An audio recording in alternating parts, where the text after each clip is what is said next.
I was standing in the living room of two complete strangers when Walter Ostrowski collapsed to the floor, clutching his chest. His wife Dolores was screaming his name over and over. I was dialing 911 with shaking hands, trying to remember the address I'd only seen once on an envelope. And within 7 minutes, an ambulance and 2 FBI agents were pulling into the driveway of this small blue house in Wilkes-Barre, Pennsylvania. The man I was supposed to marry in 6 weeks? He wasn't who he said he was, and these two broken people, the woman crying on the floor, the man struggling to breathe, they weren't the dangerous alcoholics he'd warned me about for 2.5 years.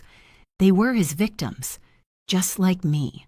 My name is Hannah Calderon. I'm 32 years old and I work as a dental hygienist at a small family practice in Scranton, Pennsylvania. I've been cleaning teeth and pretending to believe patients when they say they floss daily for about 11 years now. I'm good at my job. I thought I was good at reading people too. Turns out I was wrong about that. I met Garrett Ostrowski at a friend's birthday party in March of 2021. He was tall, dark-haired, confident, without being arrogant. He laughed at my jokes, even the bad ones. He remembered details about my life that I'd only mentioned once. He brought me soup when I was sick and flowers for no reason at all. After 6 months of dating, I thought I'd finally found the one. After a year, I was sure of it. After 2 years, he proposed with a ring he'd secretly had designed based on a vintage style I'd admired in a magazine. The man paid attention. The man cared, or so I thought. There was only one strange thing about Garrett, and he explained it so well that I accepted it completely. He refused to introduce me to his parents. Not wasn't ready, refused. The first time I brought it up, about 4 months into dating, his whole face changed. His eyes got this far-away look, like he was seeing something painful that I couldn't see. He told me his parents were severe alcoholics. He said they chose vodka over their own son when he was 19 years old. He said he hadn't had a real relationship with them in 15 years, and that asking him to reconnect would be like asking him to reopen the worst wound of his life. He actually used those words, the worst wound of my life, and I believed him. Why wouldn't I? I'd seen addiction destroy families. My own Uncle Gary spent 20 years in and out of rehab before finally getting sober at 53. I understood that some family relationships are too broken to fix, so I let it go. I told myself I was being supportive. I told myself I was respecting his boundaries. My mother, Patrice Calderon, was not so understanding. From the very first dinner where I brought Garrett home, she watched him like a hawk watches a mouse in a field. She smiled. She was polite. But afterward, when he'd gone home, she sat me down in her kitchen with 2 cups of chamomile tea and said words I'll never forget. A man who hides his family is hiding something else, Hannah. Mark my words. I told her she was being paranoid. I told her she was judging someone she barely knew. I told her that not everyone has a perfect family like ours. And that was unfair of me, because our family isn't perfect either. We argued. For the first time in years, we really argued. She said she just wanted to protect me. I said I didn't need protection from a man who treated me better than anyone ever had. We didn't speak for almost 2 weeks after that. Looking back, I wish I'd listened, but that's the thing about hindsight. It's always crystal clear when it's too late to matter. When Garrett proposed, he made it clear that the wedding would be small. Just us and your family, he said.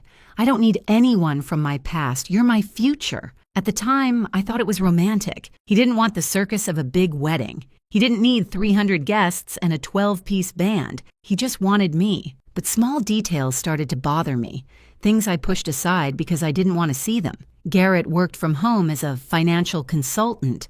He had flexible hours, took calls in the other room with the door closed, and never really explained what he did in concrete terms. When I asked, he'd say things like portfolio management and investment strategy for private clients. It sounded impressive. It sounded vague. I have a degree in dental hygiene, not finance, so I figured I just didn't understand his world. He also drank more than I expected. Not falling down drunk, never that, but whiskey at 5 in the afternoon, wine with every dinner, a beer while watching the game, then another, then a third. For a man who said he was traumatized by growing up with alcoholic parents, he seemed remarkably comfortable with a glass in his hand. I mentioned it once, gently, and he laughed it off. Social drinking isn't the same as addiction, babe. I know my limits, and I let it go. I was very good at letting things go. The wedding planning added stress to everything. I've learned that the words simple and wedding cannot exist in the same sentence without the universe laughing at you. The moment you say, I want something small, someone hands you a catalog with 17 shades of white napkins and asks which one matches your vision. We booked the Radisson-Lackawanna Station in Scranton. Beautiful historic building, $347 per person for the dinner package. And that was considered reasonable. My mother offered to help pay, which meant my mother offered to help have opinions about everything. But through all the stress, all the planning, all the napkin debates, one thought kept nagging at the back of my mind. In 6 weeks, I would marry a man whose parents wouldn't be there, whose friends wouldn't be there, whose entire past was a closed door he refused to open. 3 weeks before my wedding, something happened that finally made me turn the handle on that door. And what I found on the other side changed everything. Before we continue, if you're enjoying this story, please hit that subscribe button and tell me in the comments where you're watching from and what time it is there. I read everything, and your support means more than you know. Now, back to the story. It started with a phone call that wasn't meant for me. Garrett was in the shower. His phone was on the kitchen counter, buzzing over and over again. I wasn't snooping. I want to be clear about that. I was making coffee, and his phone kept vibrating against the granite like an angry wasp. I glanced at the screen just to see if it was urgent. The caller ID said, Wilkes Barre Medical Center. I didn't answer. But when Garrett came out of the bathroom, towel around his waist, I mentioned it casually. Hey, you had a bunch of missed calls from some medical center in Wilkes Barre. Everything okay? I will never forget the way his face changed. The color drained out of it like someone had pulled a plug. For about 2 seconds, he looked like a man who'd seen a ghost. Then he recovered, smiled. Must be a wrong number, or spam. Those places are always calling about insurance scams. I nodded. Let it go. I was still very good at letting things go, but later that night, when Garrett was asleep and I was lying awake staring at the ceiling, a thought kept circling in my brain like a dog chasing its tail. Wilkes Barre, Pennsylvania, is 27 miles from Scranton, about 35 minutes by car. Garrett had always told me his parents lived in Columbus, Ohio. Columbus is 7 hours away. Different state, different world. Why would a hospital 35 minutes from our apartment be calling my fiancé, a man who supposedly had no connection to anyone in that area? After that night, I started watching Garrett more carefully, not snooping through his things, not checking his phone, just paying attention in a way I hadn't before. And I noticed things. His drinking was getting worse. Not dramatically, but steadily. The 5 o'clock whiskey became 4 o'clock. The one beer during the game became 3 or 4. One afternoon, I went to put my gym bag in the trunk of his car and found a half-empty bottle of Jameson wrapped in a gym towel, tucked behind the spare tire. The irony hit me like a punch to the stomach. This man had painted his parents as hopeless alcoholics who destroyed his childhood. He'd used their supposed addiction as the reason I could never meet them. And here he was, hiding whiskey in his car like a college kid sneaking drinks past his RA. I told myself he was stressed. Wedding planning. Work pressure. Everyone copes differently, right? That's what I told myself. Then there was the money. I logged into our joint savings account one Tuesday evening, the account we'd opened together for our future, for the down payment on a house, for the life we were building. We'd been contributing to it for over a year.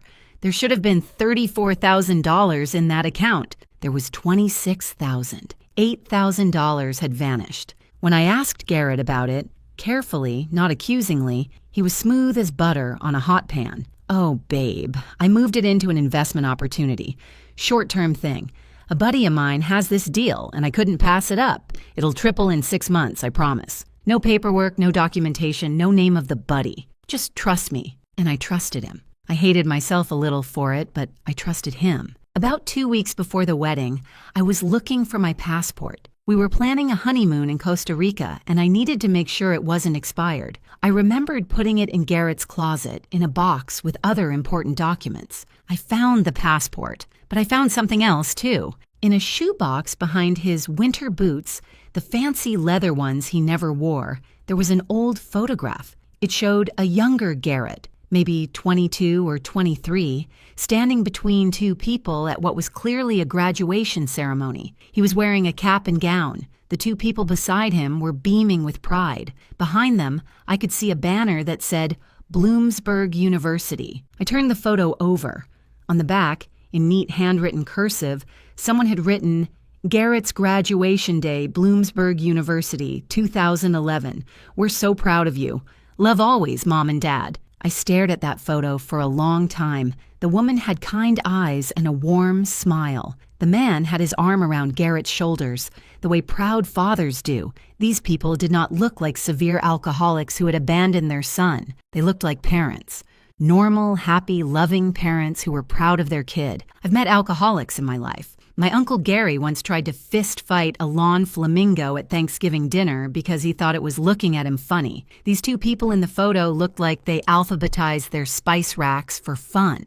When Garrett came home that evening, I showed him the photograph. I was gentle about it, careful.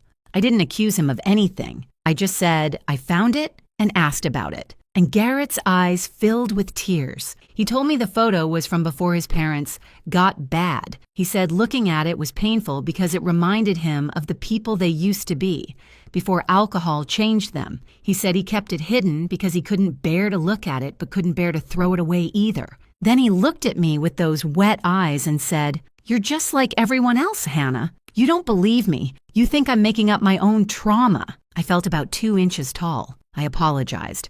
I hugged him. I put the photograph back where I found it and promised myself I would never doubt him again. That lasted about 4 days. My mother called on a Thursday evening. Her voice had that particular tone, the one that meant she'd done something she knew I wouldn't like. Hannah, I need to tell you something, and I need you to listen before you get angry. She'd run a background check on Garrett, some online service that cost $39. She said she couldn't sleep at night, couldn't stop worrying, and she'd finally given in to her instincts. There are gaps, she said.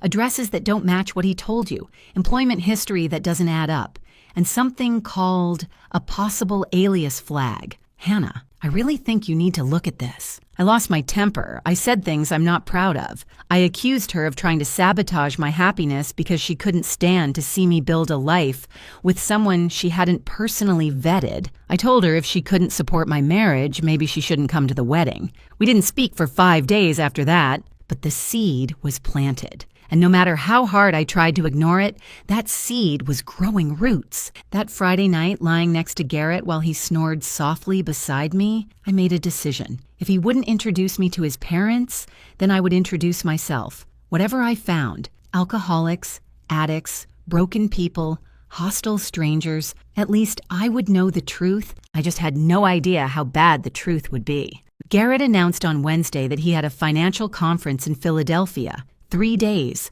Thursday through Sunday. He'd be staying at a hotel downtown, meetings all day, networking dinners at night. He packed a suitcase, kissed me goodbye, and told me to try not to miss him too much. The moment his car disappeared around the corner, I felt something shift in my chest. This was my chance. 3 days with him gone. 3 days to find out who my fiancé really was. I took Friday off work. Told my boss I had wedding errands to run. She gave me a knowing smile and said she remembered how crazy the final weeks before her own wedding had been. If only she knew what kind of errands I was actually planning. Thursday night, I went into Garrett's home office. The room was neat, organized, unremarkable, except for the locked drawer in his desk. I'd noticed it months ago, asked about it once. Tax documents, he'd said. Boring stuff. The accountant has the key. But I'd seen Garrett use a small key to open that drawer late one night when he thought I was asleep. I searched for almost an hour before I found it, tucked into the inside pocket of his winter coat, the one hanging in the back of the hall closet. A small brass key, unremarkable, easy to overlook. My hands shook as I slid it into the lock. Part of me expected the drawer to be full of exactly what he said. Tax returns, bank statements, boring financial documents. Part of me hoped for that, because the alternative meant everything I believed about my life was a lie. The drawer contained about 15 letters, bundled together with a thick rubber band, the return address on every single one. Walter and Dolores Ostrowski, 247 Maple Ridge Lane, Wilkes-Barre, Pennsylvania, 18702. Not Columbus, Ohio. Wilkes-Barre, Pennsylvania, 35 minutes away. I sat on the floor of his office and read every letter. They spanned from 2021 to 2023. Some were short, just a few lines. Others went on for pages, and every single one broke my heart. Please, son, we don't understand what we did wrong. Garrett, we haven't heard from you in 3 months. Are you safe? Are you eating enough? Please just let us know you're alive. Your father cries at night. He thinks I don't hear him, but I do.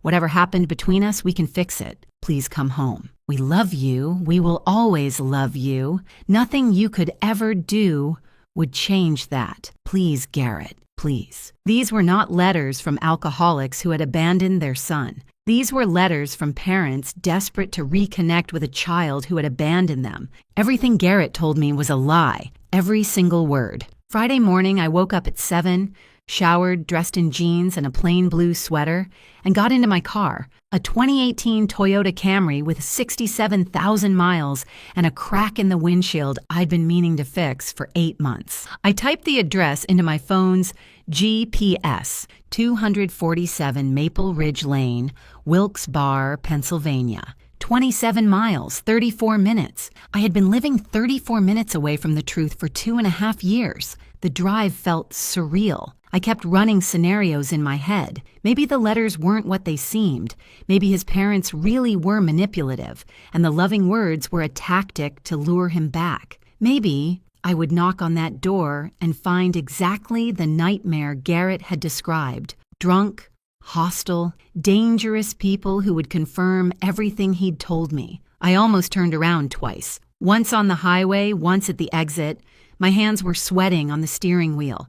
My heart was pounding so hard I could hear it in my ears, but I kept driving because I needed to know. I saved $11,000 in my emergency fund by bringing my own lunch to work every day for 3 years. Ham sandwich, apple, bag of pretzels. Nothing fancy, but it added up. And I tell you this because when you're driving toward a moment that might blow up your entire life, you think about strange things.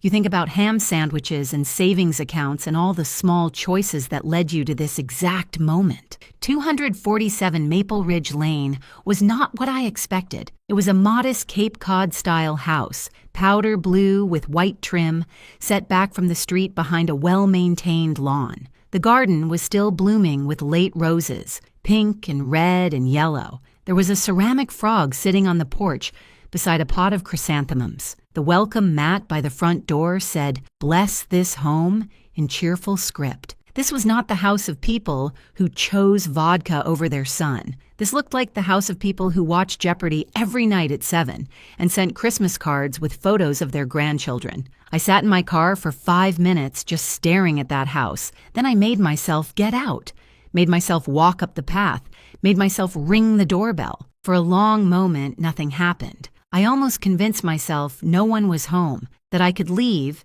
and pretend I'd never come here, pretend I'd never found those letters. Then the door opened. The woman standing there was in her mid-60s, with gray hair cut in a neat bob and reading glasses pushed up on her head. She was wearing a floral apron that said, "World's Okayest Cook," the kind of apron you buy as a joke gift and end up using every day. Her eyes were bright and alert. Her hands were steady. She looked nothing like an alcoholic. "Can I help you?" she asked, polite but cautious, the way anyone would be when a stranger shows up at their door. I opened my mouth to speak and realized I had no idea what to say. I'd rehearsed this moment in my head 100 times during the drive, but now that I was here, every word evaporated. "My name is Hannah Calderon," I finally managed. I'm engaged to your son, Garrett. I know this is unexpected, and I'm sorry to just show up like this, but I stopped talking because of the way her face changed. The color drained out of it. Her hand shot out to grip the doorframe, like she needed something to hold her up. Her mouth opened and closed, but no sound came out. "Ma'am?" I said. "Mrs. Ostrowski? Are you okay?" She shook her head slowly. Her eyes were filling with tears. "That's impossible," she whispered. That's impossible. "I don't understand. What's impossible?" She looked at me, really looked at me, like she was trying to determine if I was real or some kind of hallucination. "Our son Garrett is dead," she said. "He died 3 years ago." The ground shifted under my feet. The porch tilted. I grabbed the railing to keep from falling. Dead? The man I had kissed goodbye yesterday morning was dead? The man whose ring I was wearing? The man who was supposedly at a financial conference in Philadelphia right now?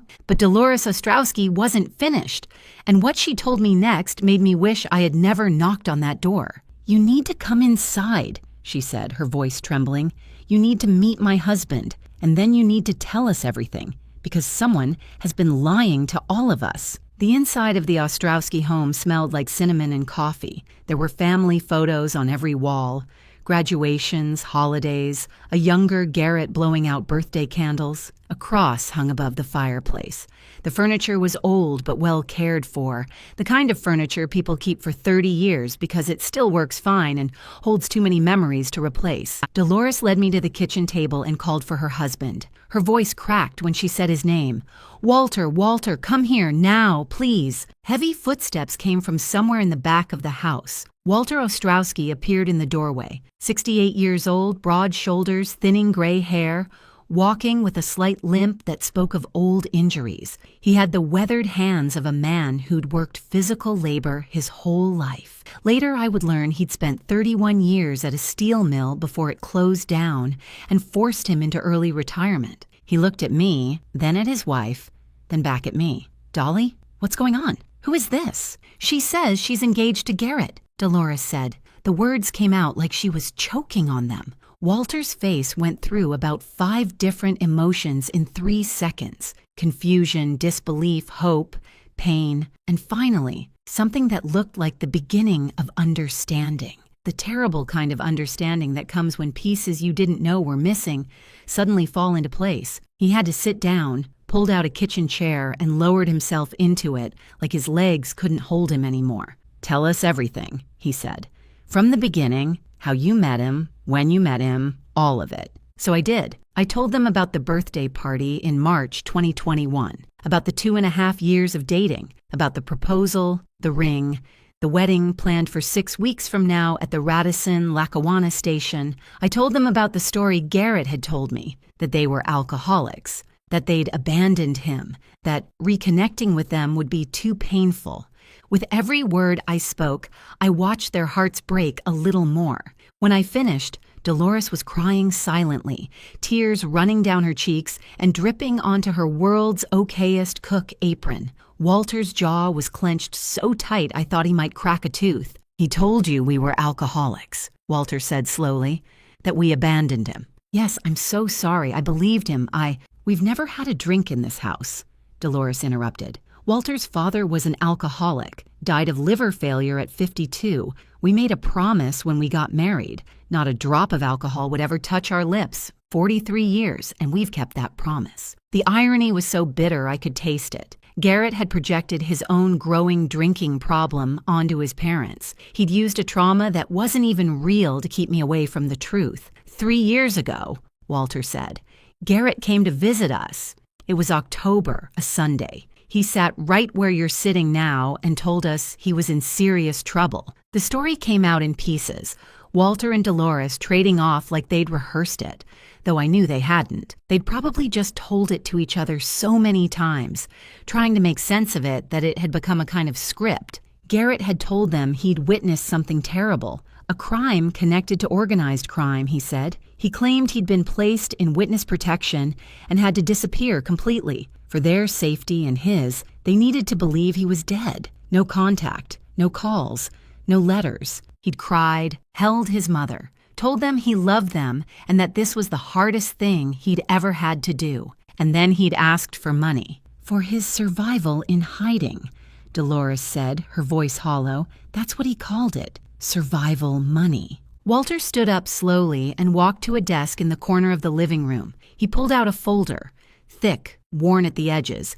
held together with a rubber band. He brought it back to the table and set it in front of me. "I kept everything," he said. "Every wire transfer, every bank statement, every receipt, because some part of me always hoped there would be an explanation. Some part of me always believed our boy would come back and tell us it was all necessary, that he had no choice." I opened the folder with trembling hands. The documents inside told a story of financial destruction. Wire transfers from 2021, 2022, 2023. Small amounts at first. 2,000 here, 3,000 there, then larger, 10,000, 15,000, 20,000 at a time. The total, calculated in Walter's neat handwriting on the inside cover of the folder, $215,847. I stared at that number until it blurred. "Your retirement," I whispered. "All of it," Walter confirmed. $168,000. Every penny we'd saved in 40 years of working. Gone. "And when that wasn't enough," Dolores added quietly, "we refinanced the house, took out a second mortgage, another $47,000. They were going to lose their home. The house with the ceramic frog and the rose garden and the welcome mat that said, 'Bless this home.' They were going to lose it because their son had stolen everything they had. But the worst part, the part that made me want to scream, was still coming. He told us why he had to run," Walter said. His eyes met mine and I saw something terrible in them. "He told us it was because of you." "What?" "His girlfriend." That's what he said. His girlfriend was connected to dangerous people. He said he had to disappear to protect you both, but he needed money to start over somewhere safe. The room tilted. I gripped the edge of the table. "For 3 years, Dolores said, I've hated a woman I never met. I've blamed her for taking my son away. Every night I prayed that something terrible would happen to this woman who ruined our family." She reached across the table and took my hand. Her fingers were cold and trembling. "And that woman was you," she said. "You were a victim too. Just like us." I couldn't speak, couldn't breathe. The man I was supposed to marry had turned his own parents against a fictional version of me, while simultaneously using me as a prop in his perfect boyfriend performance. My mother always said I had terrible taste in men. I used to think she was being dramatic. Turns out she was being generous. Walter pulled another document from the folder. A power of attorney form, his and Dolores's signatures at the bottom, granting Garrett control over their finances in case something happened while he was in hiding. "Look at the date," Walter said. The notary stamp showed April 2022, more than 6 months after Garrett had supposedly died and vanished into witness protection. "We didn't sign this," Dolores said. "I've never seen this document before today. Those signatures aren't ours. Forgery. On top of everything else, fraud, theft, emotional manipulation, he'd forged their signatures on legal documents. That was a federal crime. Multiple federal crimes, probably. "There's one more thing," I said, remembering suddenly. "A few weeks ago, Garrett got a phone call from Wilkes-Barre Medical Center. He said it was spam, a wrong number." Walter and Dolores exchanged a look that broke something inside me. "I had a health scare last month," Dolores said quietly. "Irregular heartbeat. They kept me overnight at Wilkes-Barre General for observation." Walter was so worried. He found an old number in his phone. He thought maybe, somehow, if he called it. "I called every day for a week," Walter said. His voice cracked. "I knew it was stupid. I knew Garrett was gone, but I thought if there was any chance he'd answer, any chance he'd know his mother was in the hospital." Garrett had seen those calls. He'd seen Wilkes-Barre Medical Center on his phone while his mother was lying in a hospital bed with heart problems. And he'd done nothing, said nothing, just told me it was spam and went back to planning our wedding. That was the moment Walter broke. I saw it happen. Watch the realization hit him like a physical blow. 3 years of denial, 3 years of making excuses, 3 years of telling himself that his son must have had good reasons, that someday it would all make sense. It wasn't going to make sense. There were no good reasons. His son was a monster. Walter stood up from the table, swayed, knocked over his chair, reaching for something to steady himself. "Walter?" Dolores was on her feet instantly. "Walter, what's wrong?" He pressed his hand to his chest. His face had gone gray. Sweat was beading on his forehead. "Can't breathe right," he gasped. "Chest tight." And then he went down. He hit the kitchen floor hard, and Dolores started screaming his name over and over, dropping to her knees beside him. I had my phone out before I even realized I'd moved, fingers finding 911 like they had a mind of their own. 911, what's your emergency? I need an ambulance. A man is having a heart attack. He's 68 years old, conscious but in distress, chest pain, difficulty breathing. What's the address, ma'am? I looked wildly around the kitchen, spotted an envelope on the counter, read the address off it. 247 Maple Ridge Lane, Wilkes-Barre. Please hurry. 7 minutes. That's how long it took for the ambulance to arrive. 7 minutes that felt like 7 hours, with Walter on the floor and Dolores holding his hand and me trying to remember every piece of first aid training I'd ever had. Stay calm. Keep him still. Loosen his collar. Talk to him. Keep him conscious. Stay with me, Mr. Ostrowski. Help is coming. Just keep breathing. In and out. That's it. In and out. The ambulance pulled into the driveway with lights flashing. 2 EMTs rushed in, took over, started working on Walter with professional efficiency that made me want to cry with relief. But then I noticed something strange. Another car had pulled up behind the ambulance, a dark blue sedan, and 2 people were getting out, a man and a woman, dressed in business casual, not medical uniforms. The woman reached into her jacket and pulled out something that caught the light, a badge. The EMTs were loading Walter onto a stretcher when the 2 strangers walked through the front door of the Ostrowski home like they owned the place. The man was maybe 40, Latino, with a close-cropped beard and sharp eyes that took in everything at once. The woman was younger, red hair pulled back in a ponytail, carrying herself with the kind of quiet authority that comes from years of training. FBI, the man said, holding up his badge. I'm Agent Reyes. This is Agent Whitmore. We're looking for Walter and Dolores Ostrowski. Dolores spun around from where she'd been watching the EMTs work on her husband. That's my husband on that stretcher. What do you want? What's happening? Agent Whitmore moved toward her, hands raised in a calming gesture. Ma'am, we're not here to cause trouble. We've been investigating a financial fraud case, and your family came up in our investigation. We just need to ask some questions. Agent Reyes's eyes landed on me. I must have looked like a deer in headlights. I certainly felt like one. And you are? He asked. My mouth felt full of cotton. My name is Hannah Calderon. I'm engaged to their son, Garrett Ostrowski. The 2 agents exchanged a look, a significant look, the kind of look that told me they knew something I didn't, and whatever it was would change everything.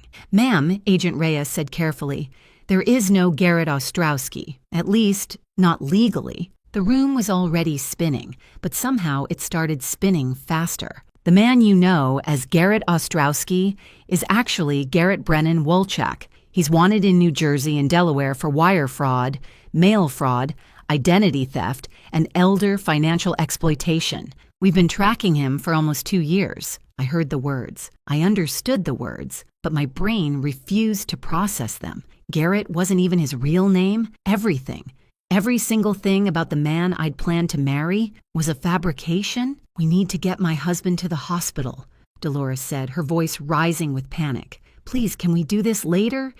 Of course, Agent Whitmore said quickly. Go with him. We'll follow. But Miss Calderon, she turned to me. We need to talk soon. The next few hours passed in a blur. The ambulance took Walter to Wilkes-Barre General Hospital. Dolores rode with him, holding his hand through the whole trip. I followed in my car with the FBI agents following me.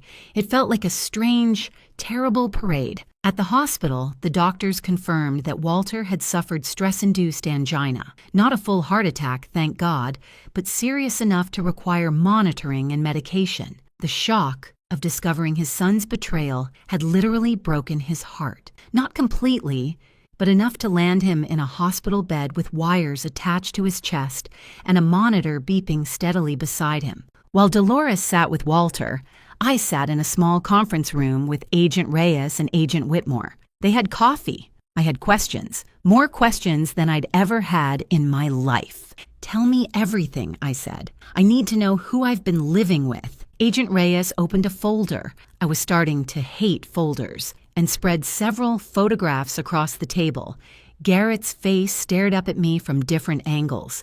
different years, driver's licenses from 3 states with 3 different names. Garrett Brennan Wolchak, Agent Reyes began. Born in 1989 in Newark, New Jersey, started running financial scams in his early 20s. Small stuff at first, fake investment schemes, bogus business loans. Then he discovered a more reliable target. Family, Agent Whitmore said, his own family. The pattern was always the same, they explained. Garrett would find a woman to date seriously. Someone trusting, someone kind, someone who wouldn't ask too many questions. He'd isolate her from his family using stories of abuse, addiction, or estrangement. Then, while his girlfriend was distracted with the relationship, he'd go to work on his real targets. His own parents, grandparents, aunts, uncles, anyone with savings. He tells them he's in trouble, Agent Reyes said. Witness protection, fleeing from dangerous people, medical emergencies. The story changes, but the result is always the same. They drain their savings trying to help him. By the time they realize what's happening, he's gone. New name, new city, new victim. How many? I asked. How many families? Before the Ostrowskis. 3 that we know of. Total financial damage, over $600,000. $600,000. Plus the $215,000 from Walter and Dolores. That was more than $800,000 stolen from people who loved him, from people who trusted him. Agent Whitmore slid another photograph across the table. An elderly woman smiling in what looked like a Christmas photo. She had kind eyes and silver hair. Gladys Morrow, Agent Whitmore said quietly, 78 years old, lived in Trenton, New Jersey. Garrett was her grandson, or rather, he pretended to be after her real grandson died in a car accident in 2015. He stepped into the dead man's identity and convinced Gladys he was family. She gave him everything. Her savings, her house, her jewelry, everything. What happened to her? Agent Whitmore's jaw tightened. She died of a stroke 18 months ago.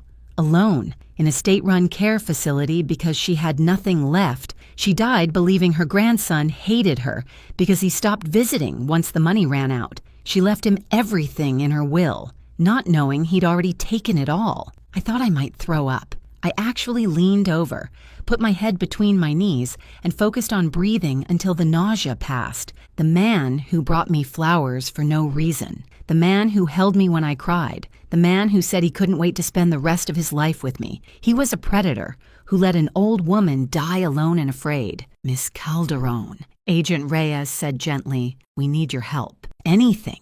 The word came out before I could think. Whatever you need. They explained the plan. They had enough evidence to arrest Garrett.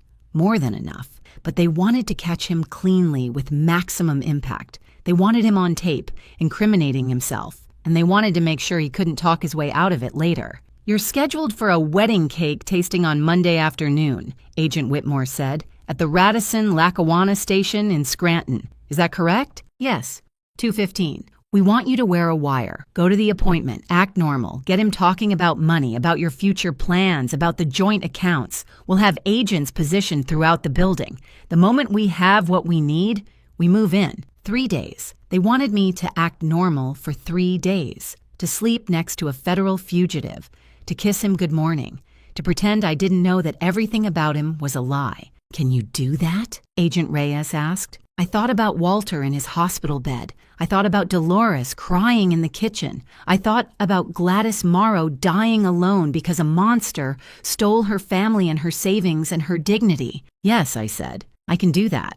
The next 48 hours were the longest of my life. Garrett came home Sunday night, cheerful and relaxed from his conference. He kissed me at the door, told me he'd missed me, asked if I'd had a good weekend. I smiled and said yes. I'd just run some wedding errands, nothing exciting. I asked about his trip. He told me stories about panels and networking events that had probably never happened. We watched a movie that night, some comedy I couldn't focus on. He laughed at all the funny parts. I laughed when he laughed, a few seconds late, hoping he wouldn't notice. We went to bed. He fell asleep within minutes, snoring softly like he always did. I lay awake until 3 a.m, staring at the ceiling, counting the hours until Monday. Monday morning, Garrett picked out my outfit for the tasting, a blue dress he'd always liked on me. You look beautiful, babe, he said, straightening my collar. His hands were gentle. His smile was warm. I wanted to scream. Instead, I smiled back. Thank you. Ready to pick our wedding cake? The drive to the Radisson took 22 minutes. Garrett talked the whole way about flavor combinations. He was leaning toward raspberry filling with vanilla buttercream. I made agreeable noises at appropriate intervals. The wire taped to my chest felt like it weighed 100 pounds. The tasting room was elegant. White tablecloths, crystal glasses, sample plates arranged like works of art. The catering manager, a cheerful woman named Deborah, greeted us with enthusiasm and started walking us through the options. Red velvet, lemon chiffon, chocolate ganache. Garrett sampled each one thoughtfully, discussing texture and presentation like a man planning the happiest day of his life. I steered the conversation where the FBI needed it to go. "Babe, I've been thinking about our savings," I said casually, accepting a forkful of carrot cake. "That $8,000 you invested. You never told me the details. What kind of return are we looking at?" Garrett smiled. "Don't worry about it, Hannah. I've got it all under control. By the time we're back from Costa Rica, that money will have doubled. Trust me." "I do trust you. I just want to understand our finances better. You know, since we're going to be married," he launched into an explanation.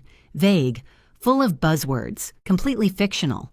But he used specific numbers, mentioned specific accounts, said enough that any prosecutor would have a field day. I saw Agent Reyes appear in the doorway of the tasting room. Behind him, Agent Whitmore. Behind her, 2 uniformed officers. Garrett noticed them a second later. His fork stopped halfway to his mouth. "Garrett Wolchek," Agent Reyes said, his voice cutting through the soft music playing in the background. "You're under arrest. Put your hands behind your back." Garrett's face went through a rapid series of transformations. Confusion, recognition, fear, and then, finally, something cold and calculating. The face of the real man beneath the mask. He tried to run. He made it exactly 4 steps before Agent Whitmore had him on the ground, face pressed against the cream-colored carpet, hands wrenched behind his back. The catering manager, Deborah, dropped a plate of red velvet samples. The crash was almost theatrical. Garrett twisted his head to look at me, cheeks smashed against the floor. "Hannah, baby, this is a mistake. Whatever they told you, whatever you think you know," I looked down at him. This man I'd loved. This man I'd trusted. This man who wasn't even real. "The only mistake was mine," I said. "I thought you were human." They hauled him to his feet, read him his rights, walked him out in handcuffs past the hotel staff, past the guests in the lobby, past everyone who would now know that the charming groom-to-be was a federal criminal. I stood alone in the tasting room, surrounded by half-eaten cake samples and the scattered remains of a life that had never existed. The wedding was off, obviously. But my story with the Ostrowski family, that was just beginning. Before we get to the end, if this story has meant something to you, I'd be so grateful if you'd take a second to subscribe and drop a comment below. Every single one makes a difference, and honestly, this community keeps me going. Thank you.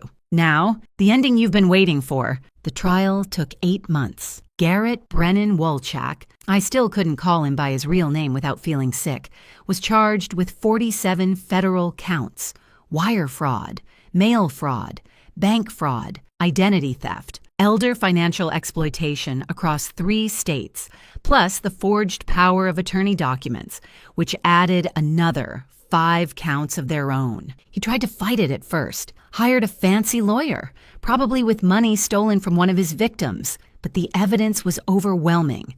The wire transfers, the bank records, the recordings from my wire, testimony from 4 families he'd destroyed. 3 months before the trial was set to begin, he changed his plea to guilty. His lawyer called it accepting responsibility. I called it realizing he was going to lose. The sentencing hearing was held on a Tuesday morning in March.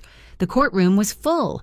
I was there. Walter and Dolores were there. Walter, using a cane now, but strong, his heart healed enough to watch his son face justice. The families of his other victims were there too, some in person, some appearing by video from New Jersey and Delaware. One by one, they told their stories. The savings accounts emptied, the houses lost, the relationships destroyed. A daughter who hadn't spoken to her mother in years because Garrett had convinced them each that the other had betrayed them. and Gladys Morrow's niece, a woman named Patricia, who'd spent 2 years trying to piece together what had happened to her aunt. She submitted a written statement that the judge read aloud. My Aunt Gladys died believing she had been abandoned by the people she loved most.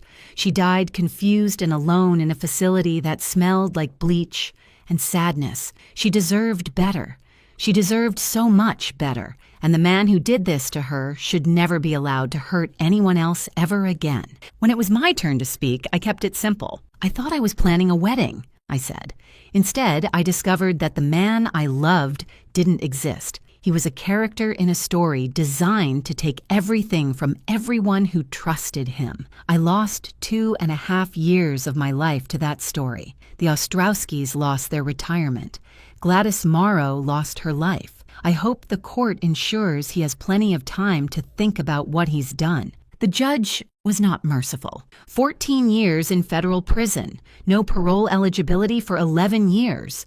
Restitution ordered in the amount of $847,000, though everyone knew the victims would be lucky to see a fraction of that. When the sentence was announced, Garrett showed no emotion, just stared straight ahead like a man who'd already checked out, already planning his next scheme from behind bars. I hoped prison would change him. I suspected it wouldn't. But that wasn't my problem anymore. The FBI recovered $67,000 from accounts Garrett had hidden under various names. Most of it went to Gladys Morrow's estate. Patricia used it to pay off the debts her aunt had accumulated in her final years. The rest was split among the victims. It wasn't enough. It was never going to be enough. But the community stepped up in ways I never expected. I organized a fundraiser through my dental practice. Dr. Morrison let us use the waiting room for a weekend, and we set up donation jars and a GoFundMe page. My mother's church held a special collection.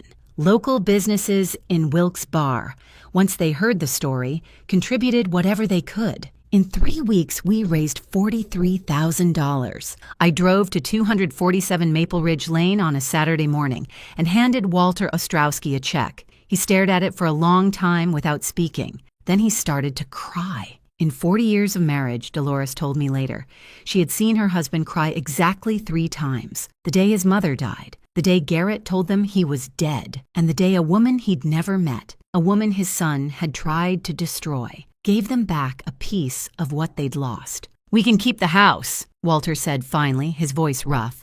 "Dolly, we can keep the house." I wanted to tell them it was nothing, that anyone would have done the same. But that wasn't true. Not everyone would have. Not everyone cared enough to try. I cared. I cared about these 2 people who had been strangers to me until a Friday morning that changed everything. I cared about them more than I'd ever cared about the man who was supposed to be their son. Funny how life works sometimes. The wedding at the Radisson was canceled, obviously. I lost my deposit, $3,000 down the drain. My mother said she'd pay me back. I told her to donate it to a charity for elderly fraud victims instead. She did, and she added another $500 of her own money on top. Speaking of my mother, she has been insufferably smug for the past 8 months. Every phone call includes some version of, "I told you to look at that background check, Hannah." Every family dinner features at least one reference to, "That time I tried to warn you about what's his name." I finally told her, "Mom, you were right.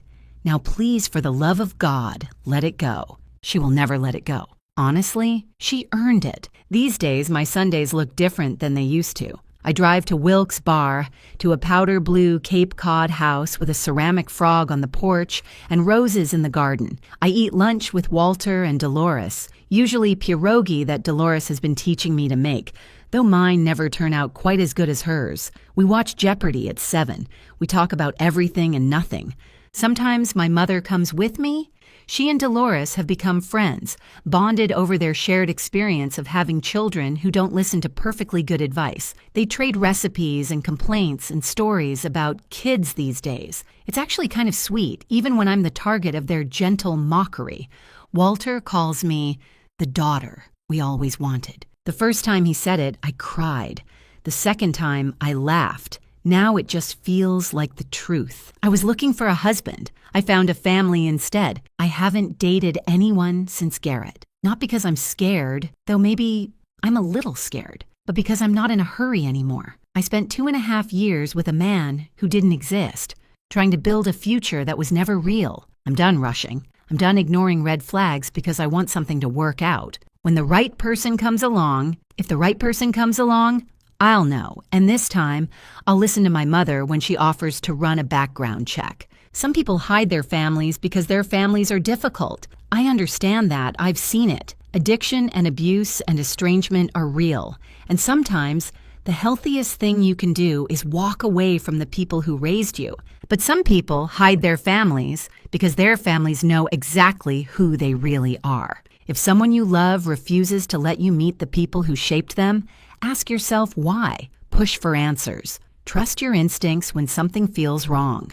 The truth always comes out eventually. It found its way to a small blue house in Wilkes-Barre, Pennsylvania, on a Friday morning when a woman with a cracked windshield and a breaking heart knocked on a stranger's door. It will find its way to you, too. Thank you so much for staying with me until the end. Stories like this one remind me why I do this. Because the truth matters, and so does justice. If you want more stories like this, there's another one waiting for you right on your screen. Click it, and I'll see you there.